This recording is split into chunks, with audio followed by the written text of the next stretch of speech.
Hello everyone. मैं उम्मीद करता हूँ कि आप लोग स्वस्थ होंगे, घर में होंगे और अच्छे से अपनी पढ़ाई कर रहे होंगे। देखिए, मैं आपको नंबर सिस्टम के बारे में बता रहा था प्रीवियस लेक्चर में। Basic concept of number system बताया था, जो कि आपका एग्जाम्स में बहुत ज़्यादा पूछा जाता है। इस पर आधारित मैं कुछ क्वेश्चनों का निचोड़ बताऊंगा। यदि आपने ये प्रश्न सीख लिए तो आपके आने वाले एग्जाम्स में ये क्वेश्चन ज़रूर पूछे जाते हैं, तो आप इनको अच्छी तरीके से पढ़ लीजिए और आप आसानी से इसको कर भी सकते हैं। देखिए, मैं समझाने का प्रयास करूंगा। ये क्वेश्चन है, 3 की पावर 1989 में 7 से भाग देने पर कितना शेषफल आएगा। देखिए, शेषफल वाले सवालों को लगाने के लिए कितना कैसे लगाते हैं। देखिए, इस प्रकार के सवालों को लगाने के लिए दो रूल्स हैं, इनको याद रखिएगा। यदि आपकी पावर सम हो तो आधार की संख्या पर 2 अथवा 4 घात के रूप में लगाएंगे। यदि आपकी पावर विषम हो तो घात के रूप में 1 अथवा 3 लगाएंगे। तो हम क्वेश्चन पर गौर करते हैं। 3 की पावर 1989, नवासी, आखिर में कितना आ रहा है, 9 आ रहा है। इकाई का अंक 9 है, तो ये कैसा है, विषम संख्या है। और जब ये विषम संख्या है तो इसको लगाने के लिए इकाई के अंक पर इस सवाल के पावर के रूप में 1 लगाएंगे अथवा 3 लगाएंगे। देखिए कैसे हल करेंगे। इसको 3 की घात 1 लगाएंगे अथवा 3 की घात 3 लगाएंगे। 3 की घात 1 में 7 से विभाजन होगा नहीं, तो इसको लेकर हल करेंगे। तो 3 तिया 9 तिया 27, 27 को 7 से भाग दे दीजिए। 7 तिया 21, 7 में से 1 गया 6, तो शेषफल कितना आएगा, 6 आएगा। यदि इस प्रकार का सवाल आपसे पूछा जाता है तो आप लगा दीजिएगा, ये रूल्स लिखा हुआ है, याद कर लीजिएगा। अब दूसरा क्वेश्चन है जो कि बहुत ज्यादा पूछा जाता है आपके एग्जाम्स में, कंपटीशन के एग्जाम में 1 नंबर का क्वेश्चन हर हाल में मिल जाता है। देखिए क्या क्वेश्चन है। एक पार्टी में 10 पुरुष हैं। यदि प्रत्येक एक दूसरे से केवल एक बार हाथ मिलाते हैं तो हाथ मिलाने वाले कितनी संख्या होगी। कुल संख्या हमको बताना है कि कितने हाथ मिलाए गए। यदि वो एक बार हाथ मिलाया जाता है तो कितने हाथ मिलाएंगे। तो आपको सूत्र याद कर लेना है। और यदि आप ऐसा क्वेश्चन कभी भी देखें तो आंख बंद करके विदिन ए सेकंड में आप इसको लगा सकते हैं। हाथ मिलाने की कुल संख्या का जो सूत्र होता है n(n-1/2) होता है। तो इस क्वेश्चन को आप आसानी से लगा सकते हो। कितने पुरुष हैं, n की जगह पर 10 रख दीजिए। 10-1/2, 2 पंजे 10, 5 × 9, तो कितना आएगा, 45 आएगा। तो एक पार्टी में 10 पुरुष हैं और यदि वो एक बार हाथ मिलाते हैं तो हाथ मिलाने वाले हाथ कितने मिलेंगे, उनकी संख्या कितनी होगी, 45 होगी। ओके, देखिए बच्चों, नेक्स्ट क्वेश्चन है। यदि आपका इस प्रकार का सवाल दिया हुआ हो और उनका योग पूछा जाए, सम पूछा जाए, 1+2+3 डॉट डॉट से 3+2+1 पे फिर आ रहा है, पुनः आ रहा है। तो इस प्रकार के सवाल अगर आपसे पूछा जाए तो इनको लगाने का तरीका क्या है, मैं बहुत ही आपको आसान सा टिप्स दे रहा हूँ, लगा लीजिएगा। देखिए इनकी मध्य संख्या क्या है। एक से देखिए, इस सवाल को जरा गौर से देखिएगा। इसको हम 2 पार्ट्स में तोड़ने की कोशिश करेंगे। देखिए, एक सवाल यहां से यहां तक तो गया और एक सवाल फिर से वापस वहीं पे जा रहा है, ठीक है ना। देखिए मिडिल टर्म्स कितना आ रहा है, मिडिल टर्म्स आपका 50 आ रहा है। देखिए 50 तक आपका इंक्रीज हो रहा है, 50 से फिर डिक्रीज हो रहा है। जहां तक इंक्रीज हुआ और जहां से डिक्रीज होने लगा तो वो संख्या आपको इसमें ढूंढना पड़ती है। मैंने ढूंढ ली, कितनी है, 50। तो 1 से 1 तक का 1 2 3 50, फिर 90 2 2 1 तक ये आपका आ रहा है सीरीज। इस सीरीज का सम निकालने का तरीका क्या है। देखिए, इसको जो 50 मैंने मिडिल टर्म निकाला है, इसका मैं क्या कर लूंगा, वर्ग कर दूंगा, वर्ग कर दूंगा। और जब वर्ग हो जाएगा, इसका 25 का वर्ग हो जाएगा 2500, और डबल 100 का 10 का हो जाएगा 100, तो 2500। इस सीरीज का जो सम होगा 2500 होगा, 2500 हो जाएगा, ठीक है ना। नेक्स्ट क्वेश्चन ऐसा ही लगाइएगा। मैं बता रहा हूं फिर से, देखिए यहां तक बढ़ रही है और फिर यहां से घटना शुरू हो गई।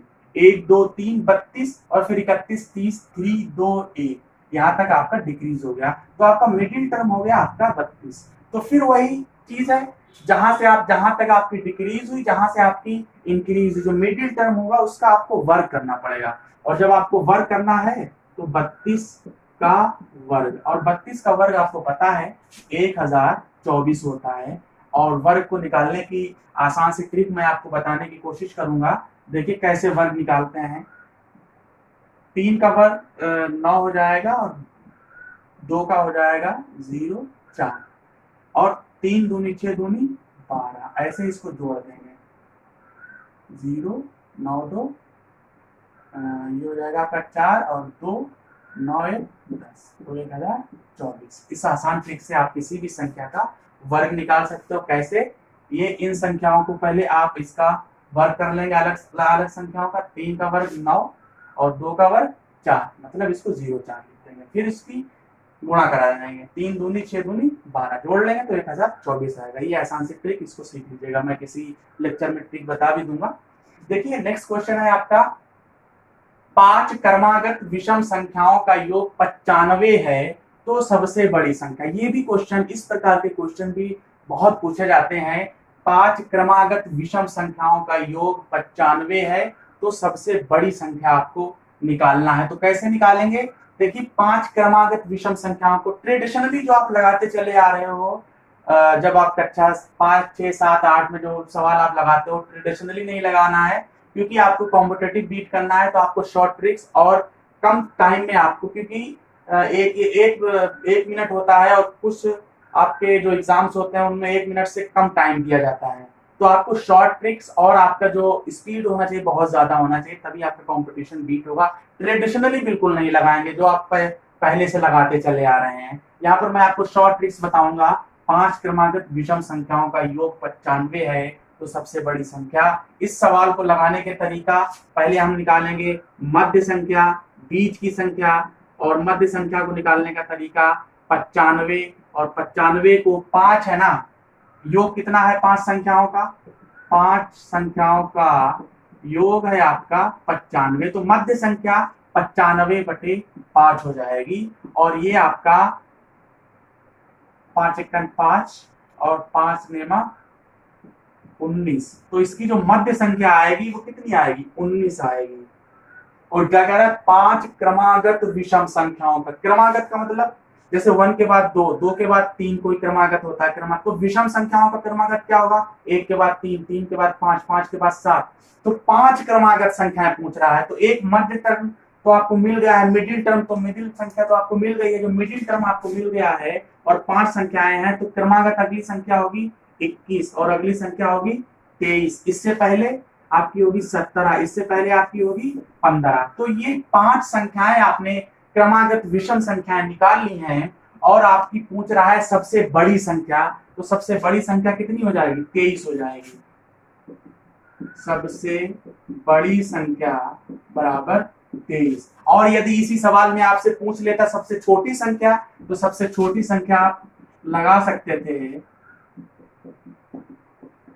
सबसे छोटी संख्या कितनी है? 15 है, आप 15 लगा सकते थे। अगर इन दो, यही सवाल दूसरे तरीके से भी आ सकता है, कहेगा सबसे बड़ी संख्या और सबसे छोटी संख्या का योग निकालिए, तो आप इनको जोड़ दीजिएगा। फिर 5 3 8 और 5 3 8 और 2 1 3 38।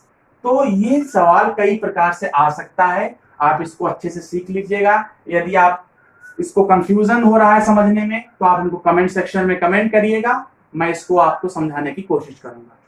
देखिए नेक्स्ट क्वेश्चन है आपका सॉल्व करने वाला, न्यूमेरिकल टाइप का सवाल है, इसको सॉल्व करना है, मान निकालना है इसका। देखिए इसको कैसे लगाएंगे, इसको सवाल को लगाने का तरीका है, इसको हम पहले देखिए 99 सही 95/99 गुणा 99 को कैसे फाइंड आउट करेंगे वैल्यू को। देखिए इसको लगाने का आसान सा तरीका है, 99 को हम 100 - 1 करेंगे प्लस 95/99 करेंगे और इसका होल ऑफ ब्रैकेट कर लेंगे और गुणा 99 कर लेंगे। अब इसकी मल्टीप्लीकेशन अंदर कराएंगे। देखिए 99 100 माइनस का 99 हो जाएगा। अब 95/99 गुणा 99 करेंगे तो ये हो जाएगा 95/99 गुणा 99 से ये कैंसिल आउट हो जाएगा। देखिए इसकी गुणा इसमें कराई, फिर इसमें कराई, फिर इसमें कराई, 3 टर्म्स में कराई, तो ये आपका हो जाएगा 900 99 100 माइनस का 4, तो ये आपका आंसर आ जाएगा। 10 में से 4 गया 6 और यहाँ पर बचेगा आपका 9, यहाँ पर बचेगा आपका 8, यहाँ पर बचेगा 9896 आएगा इसको सॉल्व करने पर। नेक्स्ट क्वेश्चन देखिए, ये आपका इस प्रकार का सवाल है, थोड़ा सा लंबा देखने में लग रहा है, लेकिन आप इसको गौर से देखिएगा तो बहुत ही आसानी से लग जाएगा। 999/1/7, 2/7, 3 ये डॉट डॉट करके यहाँ पर आपका क्वेश्चन मार्क लगा हुआ है, इसका वैल्यू हमको फाइंड आउट करना है। देखिए 999, 999, 999, 999, 999, 6 स्टेप है और 6 स्टेप में आपको ये कॉमन दिख रहा होगा। तो इसको लगाने का तरीका क्या है, 999 कॉमन ले लेनी है और ये कितनी बार है, 6 बार है, ठीक है ना। फिर प्लस 1/7, 2/7, 3/7, 4/7, 5/7 और प्लस का 6/7, इसको आपका सम कर लीजिए। ये हो जाएगा आपका 6 और इसको मैं लिख सकता हूं 1000 - 1, 1000 में से 1 घटाएगा तो 999 बचेगा, इकाई, दहाई, सैकड़ा, हजार, ठीक है ना। इसको जोड़ लीजिए, ये हो जाएगा 2 1 3 3, 6 4 10, 5 15, 6 21। क्योंकि आपके जब हर समान हो तो आपको अंश ऐसे ही जोड़ सकते हैं, वही आपका लासा होगा, ये आपको पढ़ाया भी गया होगा। 7 या 21, ये 3 आएगा। इसको जब हल करेंगे, अंदर मल्टीप्लीकेशन करेंगे तो ये आपका 6000 हो जाएगा, माइनस का 6 हो जाएगा और प्लस का 3 हो जाएगा।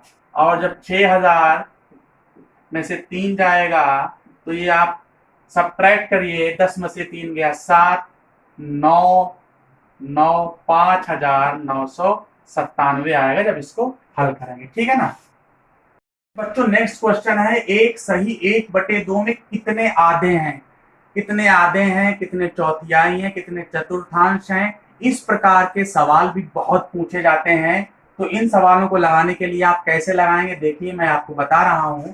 एक सही 1/2 को पहले सॉल्व करेंगे, 2 1 2 और 1 3/2, 3/2 इसको मैं लिख सकता हूं 1/2, 1/2 और 1/2, तो ये हो जाएगा आपका 3/2। तो इसमें कितने आधे हैं, एक आधा, दूसरा आधा और तीसरा आधा। तो कितने आधे हैं, 3 आधे हैं, 3 आधे हैं।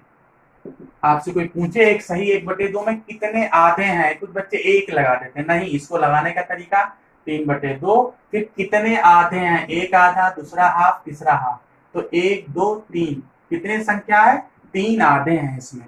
नेक्स्ट क्वेश्चन है, प्रथम 5 अभाज्य संख्याओं का योग। मैंने आपको पहले प्रीवियस लेक्चर में बताया भी था कि अभाज्य संख्याएं होती क्या हैं। अभाज्य संख्याएं वे संख्याएं होती हैं जो अपने आप से डिविजिबल होती हैं, 1 से डिविजिबल होती हैं, इनको हम क्या कहते हैं, अभाज्य संख्या कहते हैं। ऐसी प्राकृतिक संख्याएं अपने आप से और 1 से जो विभाजित होती हैं वो आपकी अभाज्य संख्याएं कहलाती हैं। जैसे आपकी पहली अभाज्य संख्या होती है 2, 3, 5, 7 और 11। तो आप इसको ऐड कर लीजिए, 11 7 18, 5 23 और 3 26 और 2 28, 28 होता है प्रथम 5 अभाज्य संख्याओं का योग। फिर पूछ रहा है 12 गुणा 35 की गुणा इकाई दहाई संख्या का अंतर। इनको गुणा कराना है और इकाई दहाई जो संख्याएं हैं उनका अंतर निकालकर दिखाना। तो इसको सॉल्व करने का तरीका, इसको 10 + 2 मैं लिख सकता हूं और इंटू 35, इसको सॉल्व करेंगे तो 350 और 35 दूनी 70, ये हो जाएगा आपका 0 7 5 12 3 420। कह रहा है दहाई, बड़ा अंक का होता है दहाई, तो दहाई में से इकाई का अंक हम घटाएंगे, तो इकाई दहाई सैकड़ा, तो दहाई का ये है और इकाई का 0 है, तो 2 - 0, अंतर कैसे निकालेंगे, 2 - 0, तो दहाई और इकाई के अंकों का जो अंतर है वो आपका 2 होगा। ये आपका क्वेश्चन है, ठीक है, ओके।